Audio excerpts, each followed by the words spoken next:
যেমনটা অর্ণব বলছিল একটু আগে, অন্যদিকে আজ সুপ্রিম কোর্টেও একটি মামলা রয়েছে। একদিকে যখন হাইকোর্টে আমাদের নজর থাকবে, পাশাপাশি সুপ্রিম কোর্টেও আজকে আরজিকর মামলার দিকে নজর থাকবে। সিবিআই তদন্তে প্রশ্ন তুলে নির্যাতিতার পরিবারের করা মামলা আজ বিচার্য বিষয়ের তালিকায় রয়েছে। শুনানি কি হবে জানবো, আমাদের প্রতিনিধি মৈত্রেয়ী রয়েছেন আমাদের সঙ্গে। মৈত্রেয়ী, দেখো, এখনো পর্যন্ত সাপ্লিমেন্টারি তালিকায় এই মামলা নথিভুক্ত রয়েছে এবং আমরা পরিবারের তরফ থেকে তাদের আইনজীবী করুণা নন্দীর পক্ষ থেকে আমরা যেটা জানতে পারছি যে আজকে এই মামলার শুনানির সময় বা যখন কোর্ট বসবে তখন প্রধান বিচারপতির এজলাসে এই মামলার বিষয় তার দৃষ্টি আকর্ষণ করা হতে পারে পরিবারের তরফ থেকে, এবং মূলত শিয়ালদহ কোর্টের যে রায় সেই রায়ের সম্পর্কেও কিন্তু প্রধান বিচারপতির দৃষ্টি আকর্ষণ করা হতে পারে পরিবারের তরফ থেকে। বেশ, ধন্যবাদ।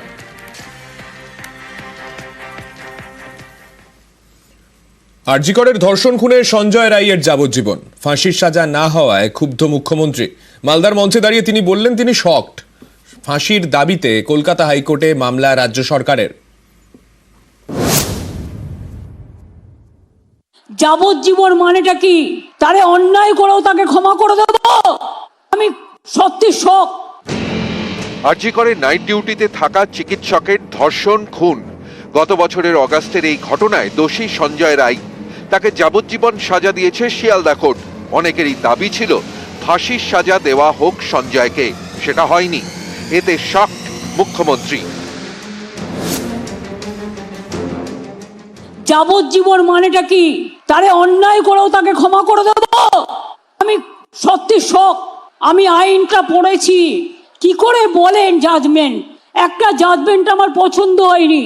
It is not a rare of the rarest case. আমি মনে করি yes, it is a rare, sensitive and very very heinous crime. আমি বলেছিলাম আমরা ফাঁসি চাই।